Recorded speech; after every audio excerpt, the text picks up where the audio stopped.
the long-awaited Resident Evil 2 Remake finally being revealed, it is now time to talk more about the next entry in the series, the game that is now presumably in full production at this point, and that game is Resident Evil 8.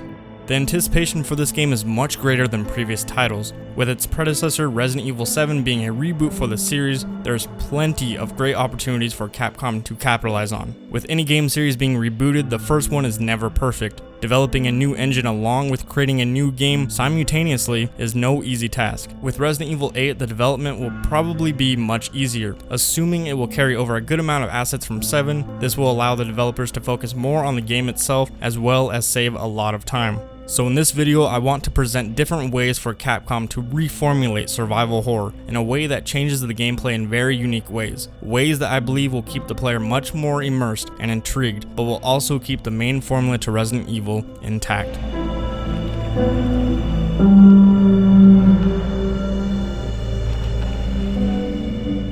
The unexpected is one of the best things to see when it comes to a new game. Seeing a reveal and not knowing what game it is until that title pops up is one of the best feelings in my opinion. Resident Evil 7 accomplished this. We had no idea that we were looking at the new Resident Evil game until that logo finally showed up. Capcom needs to replicate this with Resident Evil 8. Give us something totally new, something that we would never expect to see in a Resident Evil game, whether that be a whole new time period like the early 1900s, a new type of intro where we as the player can actually interact with AI before the virus hits, a prequel to the entire series, and a location with atmosphere that is like no other survival horror game.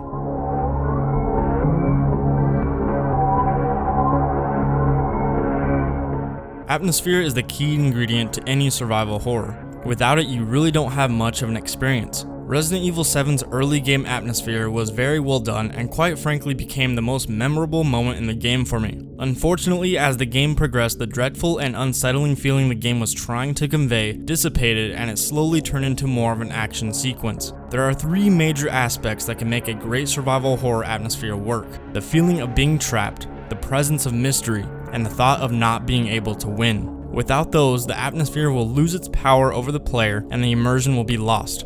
The beginning hour demo for Resident Evil 7 had all three of them, and in all honesty was a better overall experience than the full game itself. The claustrophobic, dense, cryptic environment with not knowing how to escape, while having the ability to explore the area finding mysterious objects that motivated the player to find their significance, and having that fear of the presence of an unseen entity was just magical. If Capcom could maintain that sort of atmosphere throughout all of Resident Evil 8, I think that would create an excellent survival horror experience. The Reach for the Moon engine can definitely pull it off and go even further than it did in Resident Evil 7, with darker areas, amazing scenery, and overall better rendering. But being able to maintain that same atmosphere while offering different situations and experiences throughout a 10 to 20 hour playthrough will strongly depend on where Capcom decides to place the game. It would have to be much larger than Resident Evil 7's Baker House. Maybe a mansion of some sort, large enough to offer long, interesting chapters with sections that can differentiate from one another that can create new experiences throughout the game.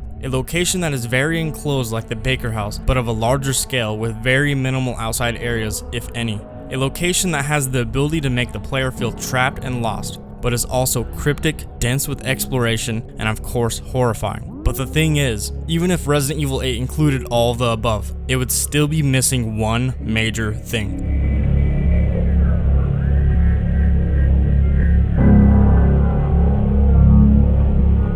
Psychological horror is the most effective subgenre of horror itself. Its ability to disturb and provide an unpleasant, distressing feeling is unbeatable. Nothing else can quite create the same feeling as a psychologically frightening atmosphere that relies on mental and emotional states to unsettle the player. Now, Resident Evil as a series has mainly focused on physical and for the most part mortal enemies, which it should continue to do with its virus-based route. But since the series has been rebooted with Resident Evil 7 going towards more of a true survival horror genre, it makes too much sense not to include some some sort of spiritual or immaterial lingering situation, and not as the main part of the game, but more of a side story with rare occurrences that offer a haunting experience throughout the game. Imagine playing Resident Evil 7 and having to deal with the Baker family, but in the back of your mind you know there is something else there with you, something that is unexplainable that creates a disturbing and mysterious feeling. I really feel like Resident Evil 8 deserves to have a side quest that allows the player to solve some sort of haunting. Having a reoccurring spiritual threat would add so much more to Resident Evil as a survival horror genre. Having that secondary threat in the back of the player's mind would create such a unique experience, and with the direction I'm hoping Capcom is taking Resident Evil 8, this would truly be the icing on the cake.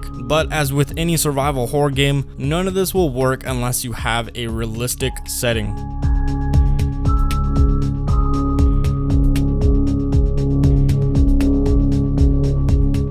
Realism is actually more imperative to a game than you might think, especially when it comes to a survival horror. Having realistic aspects allows the player to feel more helpless by making the game work against them, but not in a way to make it more difficult or aggravating, but in a way to enable the player to have different options to choose from in order to survive. Resident Evil 7 did a decent job with keeping their gameplay mostly realistic with its ammo scarcity, sparse weapons, limited inventory, and no item drops, but Resident Evil 8 should redefine survival in survival horror and go far beyond what 7 tried to do. With technology advancing rapidly in the gaming industry, we should expect to see much smarter AI when it comes to enemies and how they interact with the environment and us as a player. Certain enemies should no longer be locked to one area and should continue to chase you no matter how many rooms you run to until you find a way to kill them or find a substantial hiding spot like under a bed or in a closet. This will eliminate the idea of enemies feeling like more of an avoidable nuisance and more like an actual threat. I'll touch up on enemy dynamics later in the video, but this would definitely add more intensity to the game. The fight or flight system should really be emphasized, providing the player the ability to fight back, but also suggesting the option to run and hide, adding a stealth mechanic that I feel is much needed in Resident Evil. Sound should also play a big part in the stealth gameplay, and making too much noise should trigger certain enemies to come looking for you.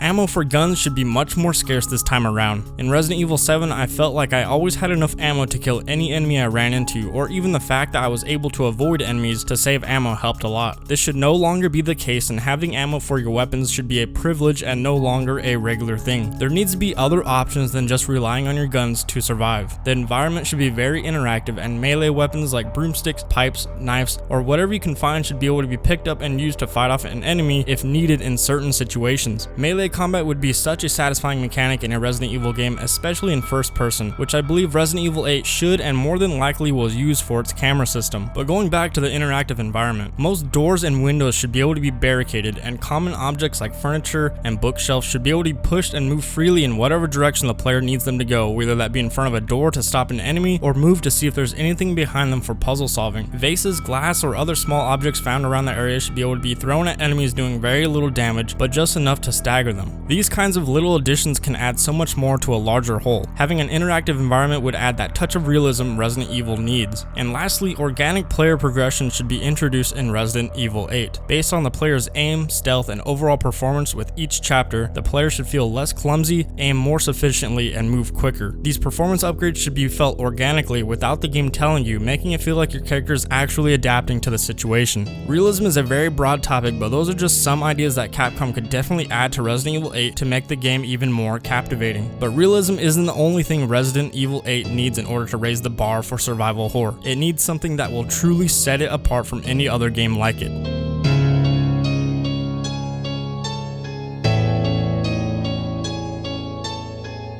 Imagine a Resident Evil game where each time you played was a totally new experience. A horror game where each player has their own story to tell. A situation where enemies with very advanced AI are never in the same place they were before. Real-time death animations that change according to the surrounding environment. A location that evolves around a dynamic day and night cycle. An atmosphere that relies on an in-game time system for certain puzzles to be solved and events to occur. An environment where you sometimes have to take advantage of the sunlight shining through windows in order to see, because at night, all you'll have is a flashlight with a limited amount of batteries. A story that has several different outcomes that are determined by your choices and direction you choose to take throughout the game. Jump scares that are never pre-recorded and are only triggered by making indigent choices in the game. And of course, enemy variety that changes as you progress through the game with adaptive difficulty. This type of dynamic gameplay is what would make Resident Evil 8 truly compelling. A progressive world is something I would love to see the series incorporate. It would allow the game to feel like less of a sequence and potentially turn into the most authentic feeling survival horror game we have ever seen.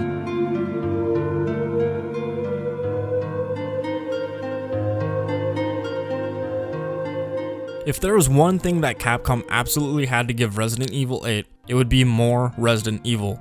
And by this I mean bring back that amazing game structure and pace the original titles had, where the games would only get better from the beginning hour rather than become less intriguing the farther you progressed. Bring back that perfect atmosphere the series was born from. Include more iconic puzzle-solving gameplay that Resident Evil is known for. Capcom can still create amazing puzzles like they used to. We know this now after completing Lucas's birthday candle section in Resident Evil 7, but that was only one intricate puzzle throughout an entire game. Resident Evil 8 deserves to have complex puzzles from start to finish. Enemies also need to be totally revamped. This was probably the most disappointing part about Resident Evil 7, the lack of enemy variety and poor boss execution. We need more infected enemies, less deformed creatures, the inclusion of mini-bosses, and memorable main bosses that truly scream Resident Evil. Hopefully developing the Resident Evil 2 remake is inspiring Capcom to implement certain mechanics into Resident Evil 8 that will introduce new but also old ideas that can be renewed and offer nostalgic experiences.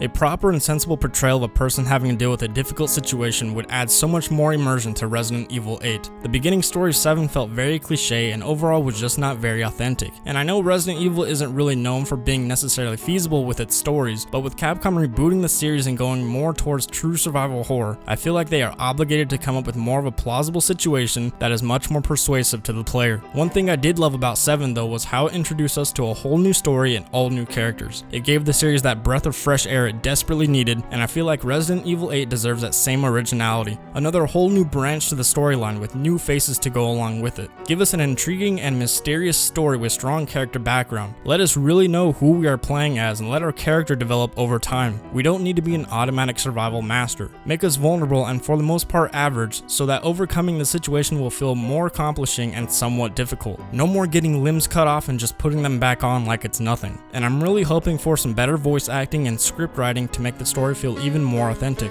Some of the reactions from Ethan, especially when it came to seeing or even murdering his girlfriend, were very underwhelming, and I'm just really looking forward to Resident Evil 8 having more life within its story and characters.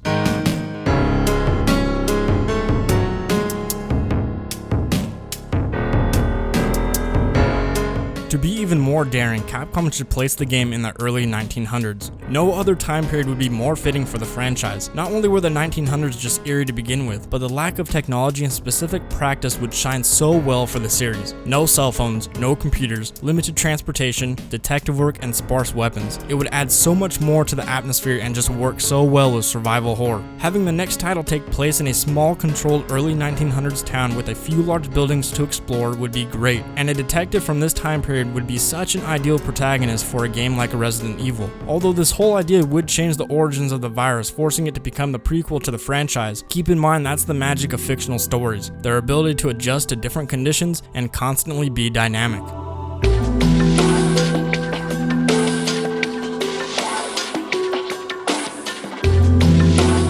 I feel like this is a subject that Capcom has to deal with for Resident Evil 8. From what I've read, a good amount of the community did not enjoy the first-person aspect of Resident Evil 7, but I feel like most of us did, including myself. It's very unlikely that Resident Evil 8 will not be in first person, so I was thinking of a way that Capcom could satisfy all players by including an unlockable alternate camera mode by completing the game. Whether that be a third person or even a fixed camera angle mode would give the game so much more replay value, but at the same time it would allow those players that aren't too fond of first person to enjoy as well. Camera angles should not be able to be changed once you start the game though. I feel like that would take a toll on the experience, and having that option could potentially take away from the atmosphere. A hybrid camera system would be great to have in Resident Evil 8 as long as it was an unlockable feature that wasn't available right away, forcing the player to experience the game how it was intended to be played in first person. Resident Evil 8 is quite a ways away. It wouldn't even surprise me if it turned into a next-gen title and released in 2021. This would be fine in my opinion because I really want Capcom to take their time on this game and deliver something truly special. Resident Evil 7 was the perfect foundation as a reboot for the series, and I'm really excited to see how Capcom could build off of that and go forward with survival horror. With the game not being released for a while, it's always fun just to sit down and discuss what could potentially be in the game or certain mechanics that could make the game better. That's what I love to do on this channel, discussing the future of existing franchises and what direction I'd like to see them go. So I hope you like some of the ideas I introduced for the game. If you enjoyed the video, give me a thumbs up. If you didn't, a thumbs down. And consider subscribing to my channel for more Resident Evil 8 content just like this. And before we go, let me know down in the comment section below what you'd like to see in Resident Evil 8. Other than that, guys, I will catch you in the next video.